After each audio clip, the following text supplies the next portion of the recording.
ये कहानी एक टीनेज लड़की की है जिसे अपने पिता की उम्र के आदमी से प्यार हो जाता है। कैसा होगा इनका रिश्ता और इस रिश्ते का अंजाम, आइए जानते हैं। कहानी की शुरुआत एक बूढ़े आदमी हांसुक से होती है जो कई सालों से समुद्र के बीच एक बोट पर रह रहा था। हांसुक का काम लोगों को इस समुद्र की सैर करवाना और उनका भविष्य बताना था। इस सब में उसकी मदद एक 16 साल की लड़की सिया करती है। सिया जब 7 साल की थी तब हांसुक इसे यहाँ ले आया था और तब से सिया उसके साथ बोट पर रहती है। धीरे धीरे हांसुक सिया को पसंद करने लगता है। हांसुक हमेशा अकेला रहता था, लेकिन सिया को यहाँ लाने के बाद उसे इसमें अपना जीवन साथी दिखाई देने लगा। इसलिए वो उसके 17 साल के होने का इंतजार कर रहा था ताकि वो इससे शादी कर सके। सिया जब से यहाँ आई थी तब से उसने समुद्र के बाहर की दुनिया नहीं देखी थी और ना ही वो जानती थी बाहर की दुनिया के लोग कैसे होते हैं। हर रोज की तरह हांसुक आज भी कुछ टूरिस्ट को लेकर आता है जो बोट पर उसके साथ मछलियाँ पकड़ते हैं। उन टूरिस्ट में से 2 लोग सिया को देख अपनी औकात दिखाते हुए उसके साथ बदतमीजी करने लगते हैं और उसे बुरी नजरों से देखते हैं। ये देख हांसुक गुस्से में उनकी तरफ एक तीर चलाता है जो उन लोगों की चेयर पर लगता है, जिस पर वो दोनों डर कर सिया को तंग करना छोड़ देते हैं। हांसुक लोगों को उनका भविष्य भी बताता था, जिसके लिए वो सिया को बोट के डाइज में लगे एक झूले में बिठा देता था जहाँ बुद्धा की एक पेंटिंग बनी हुई थी। हांसुक उस पेंटिंग पर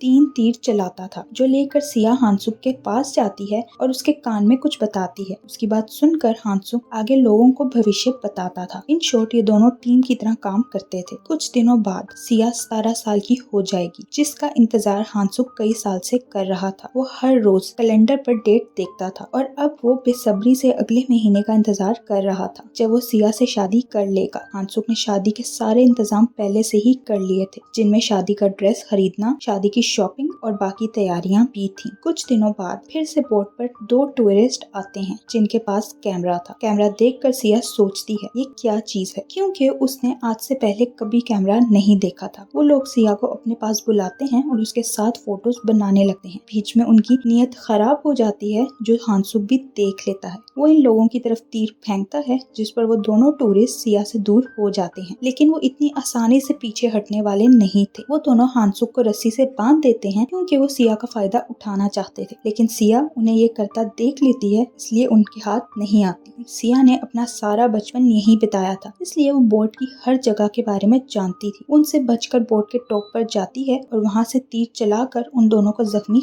कर देती है, जिस कारण वो दोनों बोट पर से भाग जाते हैं। नेक्स्ट सीन में हम देखते हैं कि सिया और हांसुक की शादी के दिन धीरे धीरे करीब आने लगे थे, लेकिन उससे पहले बोट पर कुछ टूरिस्ट आते हैं जिनमें एक 20 साल का लड़का जीसोक भी था। सिया को वो लड़का अच्छा लगता है। जीसोक बोट के किनारे पर हैंड फ्रीज लगाए कुछ सुन रहा था। सिया उसके पास जाती है और उसके हैंड फ्रीज उतार कर अपने कानों पर लगा लेती है। कुछ देर बाद जीसोक उससे पूछता है क्या वो हांसुक तुम्हारा ग्रैंडफादर है। वो सिया से और भी बहुत सवाल करता है, लेकिन सिया उसे किसी बात का जवाब नहीं देती। तभी हांसुक वहाँ आ जाता है और गुस्से में सिया को वहाँ से ले जाता है। जीसोक को उसका ये बिहेवियर अच्छा तो नहीं लगता, लेकिन वो अभी तक यही सोच रहा था कि शायद ये सिया के ग्रैंडफादर हैं। आज सब टूरिस्ट बोट पर ही रहने वाले थे। रात को जब सब सो जाते हैं तब जीसोक पानी लेने के लिए उठता है तो देखता है हांसुक सिया को खुद नहला रहा है। ये देखकर जीसोक शॉक्ड हो जाता है। अगली सुबह जीसोक अपने फादर को इस बारे में बताता है और पूछता है क्या ये हांसुक सिया के ग्रैंडफादर हैं, जिस पर उसके पिता उसे सिया की कहानी बताते हैं कि सिया बचपन में ही अपने पेरेंट्स से अलग हो गई थी, जो सुनकर जीसोक को सिया के लिए बहुत बुरा लगता है। फिर जीसोक के डैड हांसुक से भविष्य बताने का कहते हैं तो हांसुक पहले की तरह सिया को झूले पर बिठा देता है, जो देखकर जीसुक सोचने लगता है यह हांसुक इस मासूम लड़की का सिर्फ इस्तेमाल कर रहा है। कुछ समय बाद जीसुक वहाँ से जाने लगता है, लेकिन जाने से पहले वो सिया को अपने हेडफोन्स दे देता है क्योंकि सिया को वो बहुत पसंद आए थे। सिया इस लड़के को पसंद करने लगी थी और इन दोनों को करीब आता देख हांसुक को अच्छा नहीं लगता क्योंकि वो चाहता था सिया उसके अलावा किसी से बात ना करे। जीसुक एक स्माइल के साथ सिया को अलविदा कहकर वहाँ से चला जाता है तो हांसुक सुकून का सांस लेता है। जीसुक से मिलने के बाद सिया चेंज होने लगी थी। वो पहले की तरह हांसुक का इंतजार नहीं करती थी। पहले हांसुक बोर्ड पर वापस आता था तो सिया तुरंत उसके पास चली जाती थी, लेकिन अब ऐसा नहीं होता था। सिया जीसुक के दिए हेडफोन्स को कानों पर लगा कर सॉन्ग सुनती रहती थी। ये देख कर हांसुक को बहुत गुस्सा आता है तो वो उसके हेडफोन्स उससे छीन लेता है है सिया को हांसुक का अपने लाइफ में इतना इंटरफेयर करना पसंद नहीं था, इसलिए अब वो उससे दूर दूर रहने लगी थी। एक दिन हांसुक अपने साथ बोट पर एक टूरिस्ट लेकर आता है और साथ ही वो सिया के लिए बाजार से एक नेकलेस खरीद कर लाया था ताकि उसे मना सके। हांसुक सिया को नेकलेस पहनाता है लेकिन वो नेकलेस उतार कर फेंक देती है और जानबूझकर हांसुक को छेड़ने के लिए उस टूरिस्ट के पास जाकर बैठ जाती है। टूरिस्ट भी सिया को अपने करीब देखकर उसे छेड़ने लगता है, लेकिन तभी हांसुक वहां आकर उस टूरिस्ट को भगा देता है। लेकिन सिया अभी तक हांसुक से नाराज थी। रात को हांसुक जब उसे नहलाने लगता है तो सिया उसे खुद को टच नहीं करने देती। हांसुक समझ जाता है ये सब करके सिया अपना गुस्सा निकाल रही है। सिया का ये बिहेवियर देखकर हांसुक कैलेंडर पर अगले महीने तक बचे हुए दिनों को क्रॉस कर देता है, क्योंकि उसे अब अगले महीने का इंतजार नहीं करना था, बल्कि वो जल्द से जल्द सिया से शादी करना चाहता था। हांसुक शादी की तैयारियां तेज कर देता है और इसी बीच एक दिन जीसोक दोबारा बोट पर आ जाता है, जिसे देखकर सिया बहुत खुश होती है, जबकि जीसोक को देखकर हांसुक को गुस्सा आता है, क्योंकि जब उसकी सिया के साथ शादी होने वाली थी वो फिर वहाँ आ गया था। सिया जीसोक से बातें कर रही थी, जो देखकर हांसुक गुस्से में उसकी तरफ तीर फेंकता है, लेकिन सिया वो तीर निकाल कर तोड़ देती है। रात को हांसुक सिया के रूम में जाता है, लेकिन उसे सिया रूम में नजर नहीं आती, तो वो समझ जाता है सिया इस वक्त कहाँ होगी। हांसुक तुरंत जीसोक के रूम में जाता है, जहाँ उसे सिया नजर आती है। उन दोनों को एक साथ देखकर हांसुक का तो पारा चढ़ जाता है। वो उसी वक्त जीसोक को एक छोटी बोट पर बिठाकर वहाँ से भगा देता है। जाने से पहले जीसोक हांसुक को कहता है, तुम सिया के साथ ठीक नहीं कर रहे। वो कहता है, तुमने इतने सालों से उसे उसके घर वालों से दूर रखा हुआ है। मैं सिया को यहाँ से ले जाऊंगा और उसके मॉम डैड को भी ढूंढूंगा। ये सब सुनकर हांसुक परेशान हो जाता है, क्योंकि वो सिया से वाकई बहुत प्यार करता था और नहीं जानता था कि वो सिया के बिना कैसे रहेगा। वो तो सिया को ही अपनी जिंदगी समझने लगा था। सिया भी हांसुक से चिढ़ने लगी थी, क्योंकि उसे लगने लगा था हांसुक ने उसे वाकई कैद कर रखा है। सिया एक दिन छोटी बोट में बैठकर वहाँ से भागने की कोशिश करती है, लेकिन उसका ये प्लान कामयाब नहीं होता, क्योंकि हांसुक उसे देख लेता है और जबरदस्ती उसके रूम में ले जाता है। हांसुक को अपना सपना टूटता नजर आ रहा था, जो वो 10 सालों से देख रहा था। कुछ दिनों बाद का सीन दिखाया जाता है, जिसमें जीसोक फिर से बोट पर आता है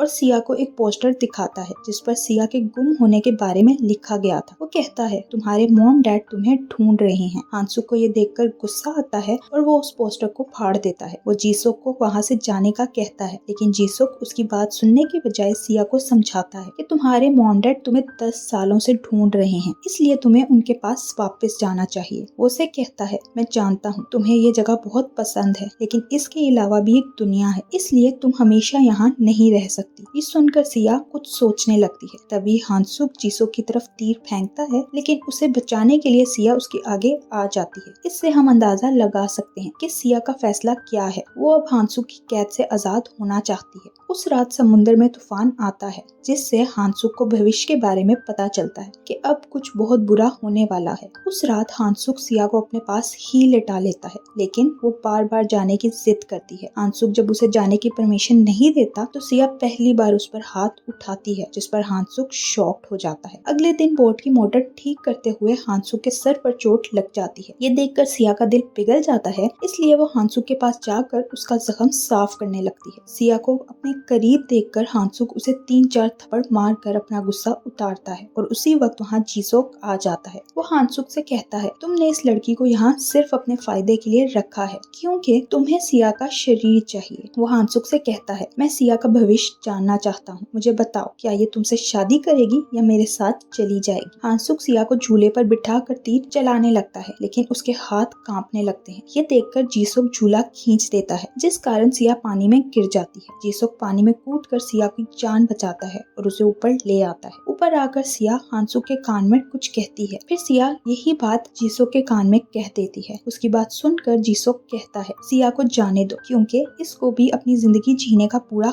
हक है। हांसुक का दिल टूट चुका था। वो सालों से जमा किए हुए शादी के कपड़े उठाकर बाहर फेंकने लगता है, लेकिन हिम्मत नहीं कर पाता। हांसुक सारी रात उन कपड़ों को देखता है, क्योंकि उसने जो सोचा था वैसा कुछ भी नहीं होने वाला था। अगली सुबह जीसोक सिया को लेकर हांसुक से मिलने आता है और उसे बताता है, हम जा रहे हैं। हांसुक उन्हें कुछ नहीं कहता, क्योंकि वो जानता था यही उनका भविष्य है। थोड़ी दूर जाने के बाद उन दोनों की बोट रुक जाती है, क्योंकि हांसुक ने अपने गले में उस रस्सी को डाल लिया था, जो रस्सी सिया की बोट के साथ बंधी हुई थी। हांसुक नहीं चाहता था कि उसके जीते जी सिया उससे दूर हो, इसलिए उसने जिसने ये सब किया था। ये देखकर सिया वापस आती है और रोते हुए हांसुक को हक कर लेती है। ये देखकर जीसुक समझ जाता है ये दोनों एक दूसरे के बिना नहीं रह सकते, क्योंकि उन्हें एक दूसरे की आदत हो गई थी। इसी वजह से अब वो दोनों एक दूसरे से दूर जाने का सोच भी नहीं सकते थे। अगली सुबह सिया हांसुक को शादी का जोड़ा पहनाती है और खुद भी उसका लाया जोड़ा पहनती है। फिर वो दोनों छोटी बोट पर जाते हैं जहाँ उन दोनों की शादी हो जाती है। दूर खड़ा जीसुक उन दोनों को देख रहा था। वो खुश था क्योंकि उसे समझ आ गया था इसी में सिया की खुशी है। फिर हांसुक सिया को अपनी धुन बजाकर सुनाता है जो उसे हमेशा सुनाया करता था। ये सुनते ही सिया सो जाती है, लेकिन फिर कुछ ऐसा होता है जिसके बारे में किसी ने भी नहीं सोचा होगा। हांसुक ने भविष्य में देखा था उन दोनों की शादी कामयाब नहीं होगी, इसलिए सिया के सोने के बाद वो आसमान की तरफ एक तीर चलाता है और फिर पानी में कूद कर अपनी जान ले लेता है। कुछ देर बाद जीसुक जो एक दूसरी बोट पर बैठा था देखता है हांसुक की आत्मा सिया के शरीर के साथ खेल रही है। हांसुक ने अपनी जिंदगी में सिया को कभी टच नहीं किया था, लेकिन मरने के बाद उसने जो सोचा था वो कर लिया था। कुछ देर बाद सिया उठ जाती है और जीसुक के साथ छोटी बोट से वापस जाने लगती है, लेकिन हैरानी की बात ये थी कि वो बड़ी बोट उन दोनों के पीछे आ रही थी। जैसे ही सिया गुड बाय कहने के लिए बोट की तरफ हाथ हिलाती है तो बोट पानी में डूबने लगती है, जिसका मतलब था हांसुक की आत्मा को शांति मिल गई है। इसी के साथ इस मूवी की ट्रेजिक एंडिंग हो जाती है। Thank you for watching.